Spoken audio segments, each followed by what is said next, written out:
Ned, we are big advocates on this show for protection of all sorts. If you can do something in order to prevent injury and or unneeded risk, we say do it here on Daily Tips. What is today's tip that falls in line with today's, soapbox situation that I'm on? Yeah, today's tip is kind of a bummer, Tippendales.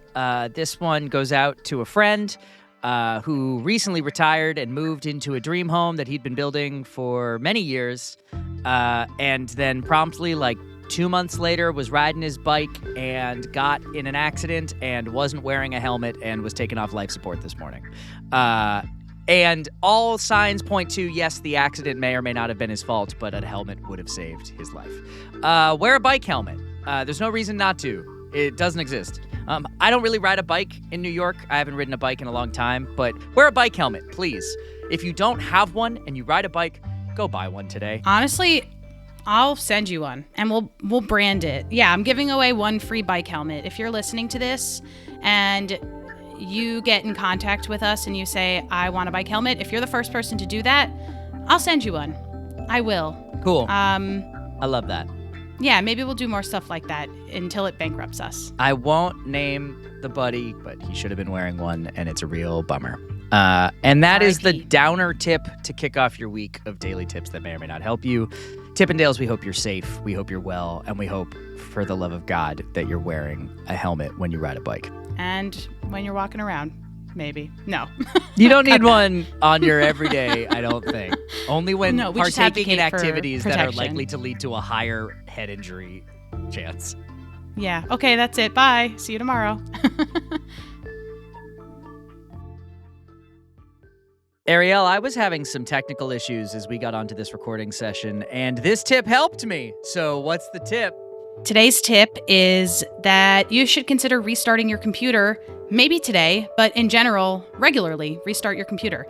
I find that if I have a lot of downloads on my computer, if I have just a lot of apps open, and if I haven't restarted my computer in a while, I can probably benefit from a restart. And usually the maintenance that I do is after 2 weeks or so, I clear my downloads, I move stuff from my desktop, meaning I either trash it if I don't need it anymore, or I put it into the appropriate folder. And then I go ahead and I restart my computer and start it again. And usually things are moving faster. And this is absolutely necessary in a world in which I'm on my computer probably actually 12 hours out of the day. Yeah. And if you also spend a lot of time on your computer, a restart, it might be for you. I'm going to add a bonus tip to this, Ariel. I did this recently because restarting my computer wasn't helping. And it was because I had too many apps opening at login. So check out what starts when your computer restarts and turn off anything you don't actually need. The system I have found is actually I even turn off things I know I'm going to turn on so that I still have to manually do it. Me too. I would highly recommend checking that out as well. Me too. I now that I think of it, I have so many apps that open right when I turn on my computer, and I do not use them. It occurred to me, Ned, that a lot of the tips we give that are more techie, I think we do a pretty good job explaining them, but there could still be some people that maybe need further help on this, which could be a business opportunity for us. So Tippendales, if you need personalized concierge consulting where we come to your house and we help you with your tech issues, let us know. This is actually a thing I do for businesses to make money. We're looking to make this podcast sustainable and monetizable, and maybe that's the future. Maybe that's it. I'll come to wherever you are as long as you fly me there, and that seems like it would definitely be worth your money and time, Tippendales. Yes, it is for sure. Hey, tomorrow's a guest tip. Can't wait to see what the team from That Aged Well has to offer for you. Paul and Erika, can't wait to hear what you've got. Until then, happy restarting. I'm a very imprecise person when it comes to cooking. I very much kind of just go with the flow, especially when I'm cooking dinner and things that don't necessarily require you to, have a measuring cup. But I've recently learned in baking that is not possible. And Paul, you have a tip for us today that will help me in this journey of mine. Okay, so the first tip is actually if you can find a recipe that has weights on it, that's going to be easier for you. You get a food scale and you weigh the stuff, that's better. But if you're reading an old-timey recipe for a cake, and it has like flour in it, as basically all cakes do unless they're flourless, there is a difference between a cup of flour sifted and a cup of sifted flour. The first means that you measure the cup of flour and then you sift it, and the second means you sift the flour and then you measure it. And now, if you are rolling your eyes at me, I understand you're not wrong, but I am also not wrong. There is a difference in what I just said, and I am correct. Wow. And have you made the mistake before of doing one when you meant to do the other? I had a very formative experience with my mom when I was quite young, making a birthday cake when she explained this to me, and it has stuck in my head since I was like 8. Wow. And I have like crowed about it. So for no now mistakes going on 40 years. since you were Not 8. on that. Not since I was 8. I did once accidentally put salt instead of sugar in something, so I'm not That's perfect. gross. But Yeah. the sifting stuff didn't happen.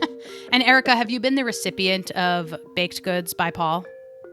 I have indeed, and they're always delicious. And with that, we're going to close out today's Wednesday guest tip of the week. We're back tomorrow with another tip from me and Ned. Until then, happy flour sifting or sifting flour. But really, one is right. Right. Ned, today is a hot take. Hopefully not a lukewarm take. What do I mean? Today's tip is simply there are so many apps and services and financial advisors that say, like, skip the cup of coffee or for less than a cup of coffee. It's such an easy little buzzword phrase. And it's true, coffee can add up. But the real tip is not have the cup of coffee or don't have the cup of coffee. It's understand how much money you have to spend extraneously and then spend it. And so if you have the space and the want and the need, buy the damn cup of coffee. Enjoy it. There's no reason not to. And whatever the pitch may be on the price of cup of coffee in your local coffee shop or at your local food cart guy, whatever, at the end of the day, if you want the cup of coffee, have the cup of coffee and enjoy it. But don't spend all of your money frivolously, should be the tip. Buy the damn cup of coffee. Do not listen to the people that say, like, wow, you could own a house by now if you didn't buy your daily cup of coffee. Those people can eat shit. Bye. I'll let you end it on that. Hey, Ariel, it's Friday, and we have a tip submitted by a Tippendale. Would you please let the Tippendales know what this Tippendale submitted tip is? Yes, this tip comes to us from Debbie. Thank you to Debbie for submitting at dailytipspodcast.com. Today's tip from Debbie is to not lock yourself out of your house/apartment/car. Do not shut your door without your keys in your hand looking at them. I love this tip. This is a perfect tip. This also goes for if you want to make sure that your hair straightener is off. Make sure that you acknowledge that you have the cable of it pulled out of the wall and you're looking at it in your hand. Same goes for anything that you feel like you might not trust yourself to remember that you have done because maybe you do it so many times. Generally speaking, it's a mindfulness exercise, and I love this tip from Debbie. Thank you to Debbie. My wife and I, after we have walked out of the apartment and the door has shut, both of us say, you have keys, right? It's not a good system. It's only backfired on us once. But usually the answer is, yeah, you know what? I do have keys. Yeah. And I'm in a good place on on this Friday. We should really ask before the door closes. And you should also ask before the door closes, Tippendales. Will we be back on Monday? And the answer is yes, we'll be back on Monday with another daily tip. Don't let the door hit you on your way out without your keys. Bye.